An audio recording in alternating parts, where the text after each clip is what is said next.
Burnout is a state of emotional, physical, and mental exhaustion caused by excessive and prolonged stress. If you're struggling with burnout, it can be difficult to see a way out of it, and it can have a negative impact on your mood, your motivation levels, your physical energy levels, your drive for work, and more. In this episode, I'm going to talk about the signs of burnout, the two different types of burnout, and how you can recover from burnout. Welcome to Calmly Coping. I'm your host, Tati Garcia. I'm a licensed therapist and a high-functioning anxiety coach. Calmly Coping is the podcast for people who struggle with anxiety and high-functioning anxiety. Each Wednesday, you'll hear informative episodes with actionable tips about decreasing anxiety, adopting a healthy mindset, and managing your time and energy so you can live a calm and balanced life. Let's get started.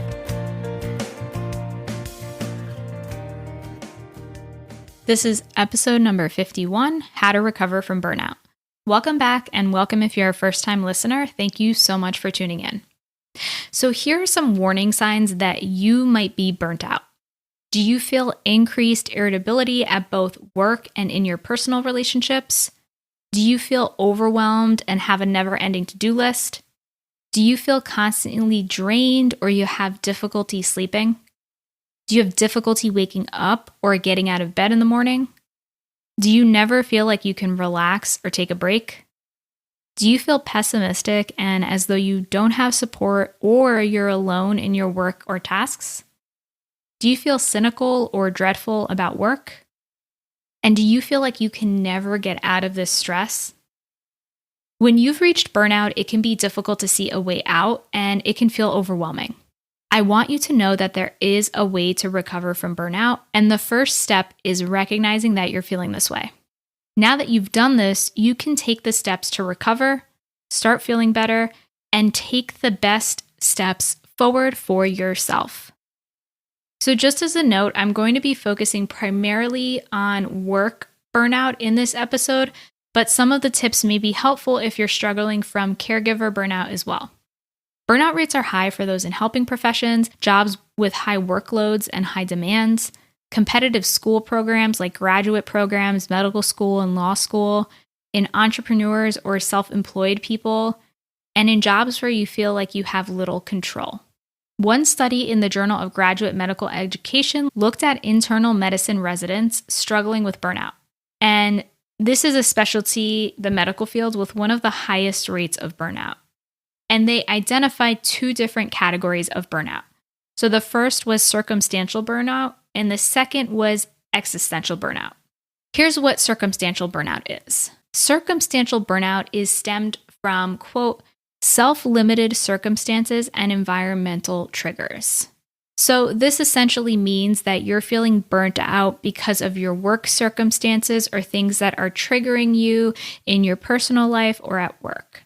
Quote, in contrast, existential burnout stemmed from a loss of meaning in medicine and an uncertain professional role, unquote.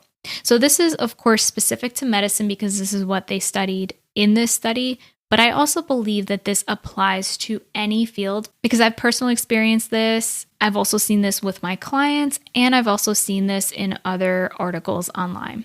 So what this means is that you feel like you don't have a purpose in your career, in your field of study, and you're not certain as to what your role is or what your future is. So I'm going to be talking more about this in a little bit. So there were study participants who identified in either category or some who had a mix of both circumstantial and existential. So first I'm going to discuss the results of this study in particular and what they found helped the participants recover from these two different types of burnout. And then I'm going to share my specific tips for recovering from burnout. So recovery from circumstantial burnout arose from, number one, was resolving workplace challenges. So this included things like interpersonal stress. So if they were having disagreements with other colleagues, then this might be changing who they were working with or addressing that interpersonal stress. So this can be one way to address burnout. It depends on what the root is and to identify, is this a conflict with a coworker or a supervisor, and how can you possibly address that? The second tip in order to recover from circumstantial burnout was from nurturing their personal lives. So In this case, people were triggered into burnout because of personal stressors. So this could include relationship and financial problems, and recovery from burnout included addressing these external triggers and working on financial stress or relationship stress, and so that it would not bleed into their work and their professional lives. Tip number 3 that helped with recovery from circumstantial burnout was taking time off. So this just includes having a personal life outside of work, taking time for personal hobbies, time with loved ones, activities that you enjoy, time for rest, all of that stuff. So when we're looking at existential burnout, here are the things that they found helped with recovery from this existential burnout. So number 1 was recognizing the burnout and feeling validated. So this just includes having awareness that you're feeling burnt out, not taking it personally and not seeing it as there being something wrong with you, and recognizing that you are doing well and feeling validated, whether it's by supervisors or coworkers or family members, and just having that recognition that you're doing the best that you can. This is a quote from the article.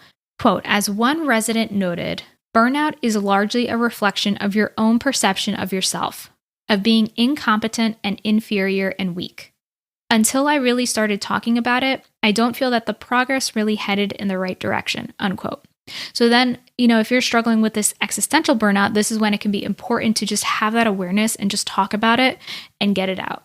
Number 2 that helped with existential burnout was connecting with patients and colleagues. So this just means connecting with those around you and not isolating yourself. So when you're isolating yourself, that's going to result in increased stress, in more negative thinking, and just feeling like you're not supported. And so that's why it can be so important to connect with others around you, whether it is colleagues, clients, patients, whomever it is that you work with. Tip 3 that helped with recovery from existential burnout was finding meaning. So this is finding a meaning and a purpose in your career. This can be really important. And so this is recognizing what is the meaning that you have in what you're doing and why is this so important for you. This can be the value and purpose in helping others, or in doing something that you love and that helps you to feel great, or in doing something that supports the environment, whatever it is that, connects to some sort of meaning and purpose that is important to you personally. And number 4 was redefining a professional identity and role. So many participants in this research study stated that burnout came from uncertainty in their role and their professional identity. And this can occur at the beginning of a career, maybe if you're not feeling competent, in school, or if you don't have clarity on what your role is and what your future goals are. And that's why it can be important to recognize that, especially if you're in the beginning stages, it's normal to feel like you don't know everything and that you really have this awareness that you don't know everything and that you're really struggling.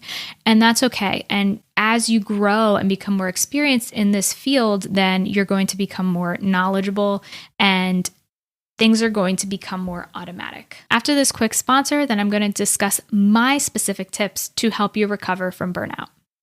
This episode is brought to you by my free guide, How to Be More Productive Without Burning Out. Inside this free guide, you will learn how to create the optimal environment for productivity, how to create a routine to maximize your productivity and focus, and my secret to motivating yourself when you just can't focus. You can find this at calmlycoping.com/productive. So now here are my practical tips on how to recover from burnout. Tip number 1 is to set clear boundaries between work and your personal life. One study on smartphone use, work-home interference, and burnout found that smartphone use is positively related to work-home interference, which means that the more that people were using their smartphones, the more that their work was interfering with their home lives. And they also found that there was a positive relationship between this work-home interference and levels of burnout for intensive smartphone users. So what this means is that the more that people were using their smartphones, the more they were likely to have interference from work at home, and the more likely they were to be burnt out. So essentially, this emphasizes the importance of having those clear boundaries regarding smartphone use during after work hours, especially when this smartphone use is related to things like checking email or checking social media, especially when it's for work, or anything else that is going to bring that work life into your personal life. So creating these boundaries can be even more difficult when you work from home. So that's when it can help to try creating specific work hours. So let's say you're working from 9 a.m. to 5 p.m., having a location dedicated specifically to work if possible. And maybe this is just a desk in your living room or in your bedroom or a specific office, whatever it is that you can do to try and create a specific area that's just dedicated to work. And also disconnecting from work and email and any other interruptions outside of those hours and locations. This is really important when it comes to burnout. And of course, different employers are going to have different expectations, but I highly suggest starting here to create those boundaries so that your work life is not constantly bleeding over into your personal life and you're having that time to really recharge and to get a separation from work. Tip number 2 is to practice self-care. So this can include anything like exercise, hobbies that you enjoy, eating healthy, spending time with friends and family. Just do anything that you enjoy that is not related to work. And if you can do one thing a day, then great. That's a great way to start trying to integrate some self-care. Tip number 3 is to communicate with your supervisor and ask for help if needed. So this can be really helpful because your supervisor might not even know that you're struggling, and they might not even know that things aren't working out in the way that they're happening. And I'm sure that your supervisor wants you to do your best. So that's when it can be important to just communicate to them what's going on and how you're feeling, and let them know what you need to feel supported in your workplace or in your school, and see if any changes can be made. Maybe it's letting them know, it's really important for me to have regular feedback on how I'm doing. Or is it possible to delegate these tasks to my colleague, or whatever other changes you feel might be helpful. Tip number 4 is to seek out support from loved ones, friends, family, your partner. Maybe that includes helping out with chores at home. Let's say if this is a busy time for you at work, maybe it's giving you more space when you're done with work, so you have that time to disconnect and to get into relaxation mode. Whatever it is, asking for help if you need it, and trying to get more open when it comes to communicating what's coming up at work for you. Number 5 is to rest, relax, and recharge. So this includes things like making sure you're getting enough sleep, which is so important, and I cannot emphasize this enough. Maybe that includes taking naps during the day if you're able to. Even if it's like a 20-minute nap, this can be really helpful.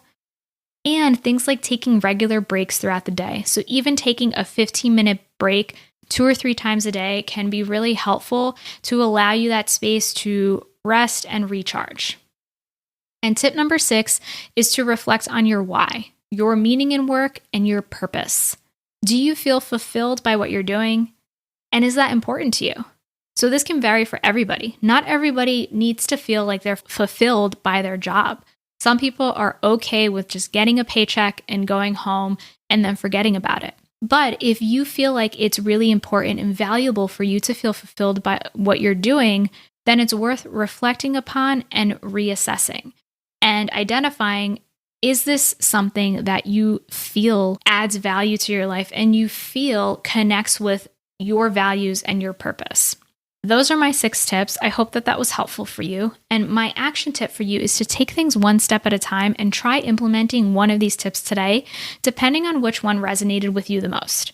You can also listen back to the episode, write down the tips, and focus on implementing one tip at a time to see what helps. The thing is that recovery from burnout can take time. So have patience and know that you're making progress every day. And there is nothing wrong with you for feeling this way.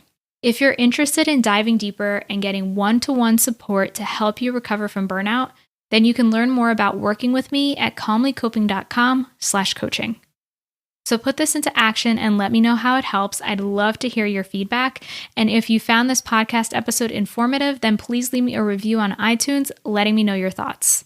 While you wait for next week's episode, I have other episodes about decreasing anxiety, adopting a healthy mindset, and managing your time and energy. Thanks so much for tuning in today. And until next time, be calm. Thanks so much for listening. If you like what you heard, please share this episode with a friend, and please subscribe and leave me a review on iTunes. Also, remember to check me out online at calmlycoping.com and connect with me on Instagram at TatianaGLPC. All content here is for informational purposes only. This content does not replace the professional judgment of your own mental health provider. Please consult a licensed mental health professional for all individual questions and issues. Till next time, I'm Tati, and this has been Calmly Coping.